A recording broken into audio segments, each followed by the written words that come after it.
నక్కపల్లి మండలం ఉప్మాక నుండి ఎంఆర్ఓ కార్యాలయం వరకు Visakha to Chennai industrial corridor కు భూములు కోల్పోతున్న గ్రామస్తులు ఈ రోజు ర్యాలీ నిర్వహించి ధర్నా చేపట్టారు. స్థానిక ఎంఆర్ఓకు డిమాండ్ పత్రం అందజేశారు. తదనంతరం భూ నిర్వాసితులు మాట్లాడుతూ Visakha to Chennai industrial corridor కొరకు భూములను కోల్పోతున్న గ్రామస్తులకు ప్రభుత్వం ఇస్తానన్న నష్టపరిహారం పూర్తి స్థాయిలో ఇచ్చి మా భూములు తీసుకోవాలని, ఇల్లు కోల్పోతున్న మాకు ప్రత్యామ్నాయం చూపించాలని డిమాండ్ చేశారు. మా కుటుంబంలో ఆర్ కార్డు ద్వారా ఉద్యోగం కల్పించాలని భూ నిర్వాసితులు కోరారు. వీసీఐసీలో చందనాడ, మూలపర, భోగిపాడు, రాజీపేట, బుచ్చిరాజుపేట, డిఎల్పురం గ్రామాల్లో సుమారు 20,000 జనాభా ఉంది. వీసీఐసీలో సుమారు 5,500 ఎకరాల భూమిని ప్రజలు కోల్పోతున్నారు. అనేక రకాల మాకు అన్ని చెప్పారండి.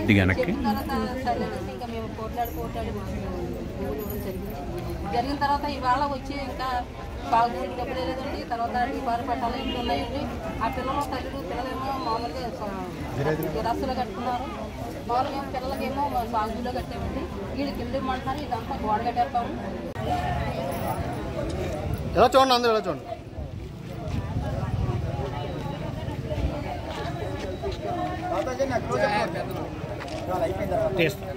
ముఖ్యమంత్రి గారు ఇచ్చిన హామీ మేరకు 2013 భూసేకరణ చట్టాన్ని అమలు చేసి మమ్మల్ని ఆదుకోవాలి. న్యాయం జరిగే వరకు పోరాడతాం. న్యాయం జరిగే వరకు పోరాడతాం. అధికారులు ఇచ్చిన హామీలు అమలు చేయాలి. ముఖ్యమంత్రి గారు ఇచ్చిన హామీలు అమలు చేయాలి. 2013 భూసేకరణ చట్టం 2013 భూసేకరణ చట్టాన్ని అమలు చేయాలి. రామకంఠంలో ఉన్న ఇళ్లకు నష్టపరిహారం చెల్లించాలి. రామకంఠంలో ఉన్న ఇళ్లకు నష్టపరిహారం చెల్లించాలి. అధికారులు ఇచ్చిన హామీలు అమలు చేయాలి. ముఖ్యమంత్రి గారు ఇచ్చిన హామీలు అమలు చేయాలి. 2013 భూసేకరణ చట్టం న్యాయం జరిగే వరకు పోరాడుతాం. వైజాగ్ చెన్నై ఇండస్ట్రియల్ కారిడార్ నిర్వాసిత ప్రభుత్వం ఆదుకోవాలి. వైజాగ్ చెన్నై ఇండస్ట్రియల్ కారిడార్ నిర్వాసిత ప్రభుత్వం ఆదుకోవాలి. 2013 భూసేకరణ చట్టాన్ని అమలు చేసి మాకు ప్యాకేజీ ఇవ్వాలి. జిరాయితీతో సమానంగా డీఫారం భూమికి నష్టపరిహారం చెల్లించాలి. రామకంఠంలో ఉన్న ఇళ్లకు నష్టపరిహారం చెల్లించాలి. రామకంఠంలో ఉన్న ఇళ్లకు నష్టపరిహారం చెల్లించాలి. సాగు భూములకు నష్టపరిహారం. ఏపీఐఐసి భూసేకరణ నక్కపల్లి క్లస్టరు ఏరియాలో ఇప్పటి వరకు భూసేకరణ చేసినటువంటి భూములలో పూర్తి స్థాయిలో ప్రజలకు చెల్లించాల్సిన పరిహారం ఇప్పటి వరకు 100% చెల్లించలేదు. అనేక మార్లు ఈ ప్రాంతానికి వర్క్ మేము మొదలు పెట్టాలి, మీకు డబ్బులు ఇచ్చేసాం కదా అని చెప్పేసి వచ్చినప్పుడు అధికారులందరికీ కూడా చాలా క్లియర్గా చెప్పడం జరిగింది.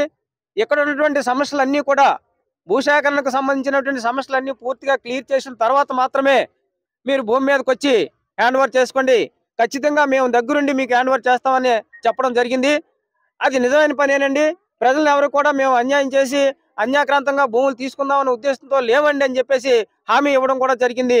కానీ చాటుమాటుగా మేము టెండర్ పిలిచేసాము, కాంట్రాక్టర్ ఖాళీగా ఉంటున్నాడు కాబట్టి మమ్మల్ని పని చేసుకొని ఇవ్వండి అని చెప్పేసి వచ్చినటువంటి 10 మందితోటి మాట్లాడడం జరుగుతుంది. ఇది మాత్రం చాలా అమానుషం.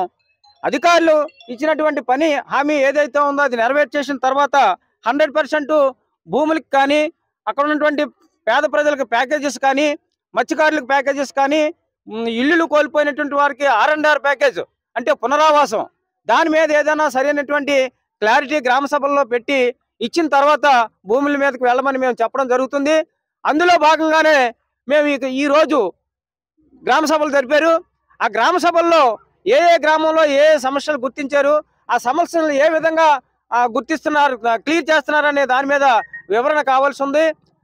అలాగే ఈ ప్రాంతంలోని ప్రధానంగా ఆర్ కార్డు పూర్వం ఎప్పుడో స్టీల్ ప్లాంట్కి ల్యాండ్ ఎక్విజిషన్ చేసినప్పుడు ఆర్ కార్డు ఇచ్చారు. స్టిల్ ఈ రోజు కూడా చదువుకున్నటువంటి వాళ్ళకి కానీ ఆ ఫ్యామిలీలో ఉన్న వాళ్ళకి కానీ ఆ ఆర్ కార్డు ఉన్నందువల్ల కనీసం హక్కు ఉంది, మా కుర్రోడు ఈ పద్ధతిలో ఉన్నాడు వీడికి ఏమన్నా చేయండి అనేసి. కానీ ఇక్కడ ఆర్ కార్డు అనే మాట్లాడితే అధికారుల నుంచి సరైనటువంటి సమాధానం రావట్లేదు. అసలు ఆర్ కార్డు అనేది ప్రొవైడ్ చేయడానికి ఈ 2010లో భూసేకరణ చేసినటువంటి దాంట్లో ఉందా లేదా, లేకపోతే ఇప్పటికైనా మీరు దాన్ని పరిగణలోకి తీసుకొని ఆయా గ్రామాల్లో ఆర్ కార్డుని ప్రవేశపెడతారా లేదా? ప్రవేశపెట్టినట్లయితే ఆ రకమైనటువంటి సర్వే జరిగిందా లేదా గ్రామంలో? కాబట్టి ఈ రకమైనటువంటి అన్ని కూడా పరిగణలో తీసుకొని గుర్తించి ఈ ఏరియాలో స్కిల్ డెవలప్మెంట్ సెంటర్ అనేది ఏర్పాటు చేసి స్థానికులకి ఖచ్చితంగా హామీ కావాలి. ఇప్పుడు ఏమంటారు, 2016లో 10లో మీకు భూసేకరణ నోటిఫికేషన్ ఇచ్చాం, 2016లో డబ్బులు ఇచ్చేసాం, 10 ఏళ్ళు దాటిపోతుంది, మేము అర్జెంటుగా భూమిలోకి వెళ్ళిపోవాలంటున్నారు.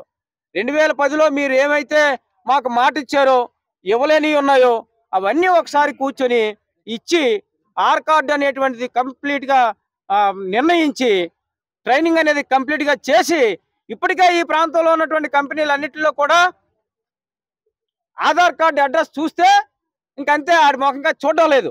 కాబట్టి ఈ ప్రాంతంలో ఉన్నటువంటి వాళ్ళకి అందరికీ 70% చదువుకున్నటువంటి నిరుద్యోగ యువకులకి అందరికీ అవకాశం కల్పించి, ఆ కల్పించడానికి కావాల్సినటువంటి భరోసా సరైనటువంటి అధికారులు జిల్లా మెజిస్ట్రేట్ వారి ఆధ్వర్యంలో ఆ తీర్మానాలన్నీ చేయించి మీరు గ్రామాల్లోకి వెళ్ళాలని, అప్పటి వరకు ప్రజల్ని భయాందోళనకు గురి చేయొద్దని, ప్యాకేజీ కూడా 2013 భూసేకరణ చట్ట ప్రకారంగా ప్రకటించి మీ కార్యక్రమాలు చేసుకోవాలని, అప్పటి వరకు అందులోకి ఎంటర్ అవ్వద్దని ఈ సభాముఖంగా మేము శ్రీ అధికారులకి తెలియజేసుకోవడానికి వచ్చాం.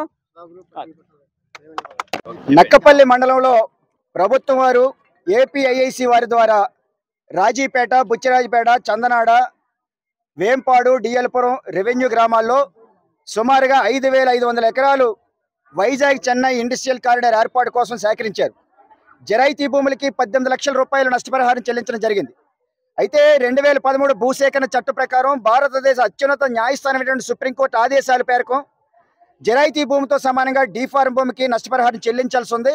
కానీ ఇక్కడ ఉన్నటువంటి అధికారులు ఆ రకమైనటువంటి ఆదేశాలను ఏమి కూడా పరిగణలో తీసుకోకుండా ఇవాళ జరైతీతో సమానంగా డీఫార్మ్ భూమి కానీ సాగు భూమి కానీ నష్టపరిహారం చెల్లించలేదు. వెంటనే చెల్లించాలని చెప్పేసి మేము కోరుతా ఉన్నాం.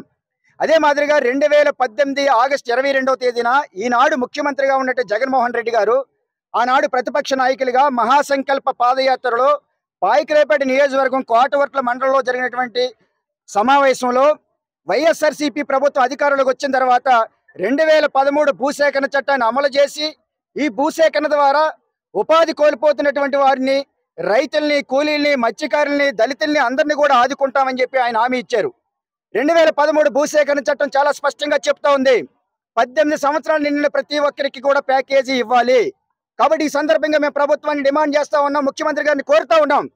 ఈ ప్రాంతంలో ఎవరైతే ఇల్లులు కోల్పోతా ఉన్నారో, ఇల్లులు కోల్పోయిన కుటుంబాల్లో 18 సంవత్సరాలు నిండిన ప్రతి ఒక్కరికి 25 లక్షల రూపాయల ప్యాకేజీ ఇవ్వాలి. అదే మాదిరిగా భూములు, ఉపాధి కోల్పోతున్నటువంటి రైతులు, కూలీలు, దళితులు, మత్స్యకారులు, కల్లుగీత కార్మికులు, ఏ రకమైనటువంటి జీవనోపాధి లేనటువంటి ప్రతి ఒక్కరికి 18 సంవత్సరాలు నిండిన ప్రతి ఒక్కరికి కూడా 15 లక్షల రూపాయల ప్యాకేజీ ఇవ్వాలని చెప్పి ఈ సందర్భంగా కోరుతా ఉన్నాం.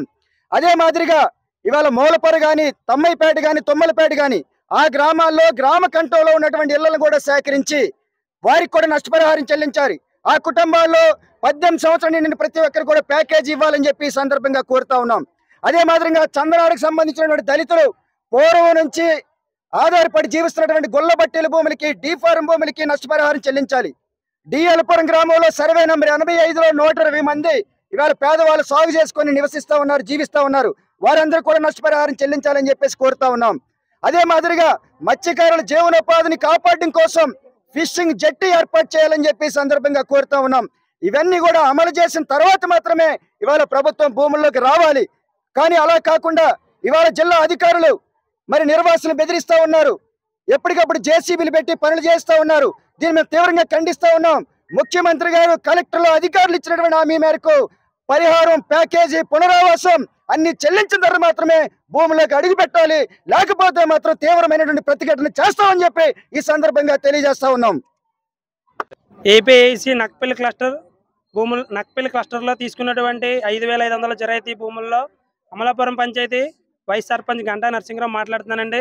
ఈ ప్రాంతంలో 2016 నుంచి ఈనాటి వరకు 2024 వరకు 8 సంవత్సరాల కాల పరిమితి ఇప్పటి వరకు ఎవరు కూడా R&R ప్యాకేజ్ అనేది దాన్ని అమలు చేయలేదు. R&R ప్యాకేజ్ ఇస్తారని చెప్పి రైతులు ఎన్నో కాలం నుంచి ఆశపెడుతున్నా కూడా ఇప్పటి వరకు ఎవరికి వాళ్ళ కళ నెరవేరలేదు. R&R రిహాబిటేషన్ కోసం స్థలాన్ని కేటాయించన్నారు, దాన్ని కూడా ఇప్పటి వరకు ప్రజలకి 100% తెలియజేయలేదు. డీపారం భూముల్లో ఉన్నటువంటి భూముల్లో చెట్లకి పరిహారం ఇవ్వలేదు. సాగు భూముల్లో ఉన్నటువంటి భూములు కూడా పరిహారం ఇవ్వలేదు. జిరాయితీ భూముల్లో ఇంకా 5 to 10% భూములకి పరిహారం ఇవ్వలేదు. R&R ప్యాకేజ్ 18 సంవత్సరాల నిన్న ప్రతి ఒక్కరికి కూడా ప్యాకేజ్ ఇవ్వలేదు. మత్స్యకారుల గ్రామాల్లో ఉన్నటువంటి మత్స్యకారులకు ఎవరు కూడా ఇప్పటివరకు ప్యాకేజీ విషయమై ఎన్యూమరేషన్ రిపోర్ట్స్ ఏమీ సబ్మిట్ చేయలేదు. రిపోర్ట్స్ తయారు చేయలేదు. ఈ ప్రాంతం బాగా వెనకబడి ఉండడం వల్ల పారిశ్రామికంగా ముందుకు రావడం కోసం ఏపీఐసీ వారు మా ఈ ఏపీఐసీ క్లస్టర్ నక్బిల్ లిమిట్స్లో తీసుకున్నటువంటి భూముల్లో ఉన్న రైతులందరినీ తక్షణమే ఆదుకోవాలని చెప్పి మా ప్రజాముఖంగా ఈ ప్రాంతం నుంచి అత్యధిక జనసాధనతో ఇక్కడ వరకు ఈ మండలం కార్యాలయానికి రావడం జరుగుతుంది. ప్రభుత్వం ఇప్పటికైనా సరే స్పందించి మా యొక్క వినతి పత్రాలను తీసుకొని సమీపంగా మా అందరికీ న్యాయం చేయాల్సిందిగా కోరుకుంటున్నాం.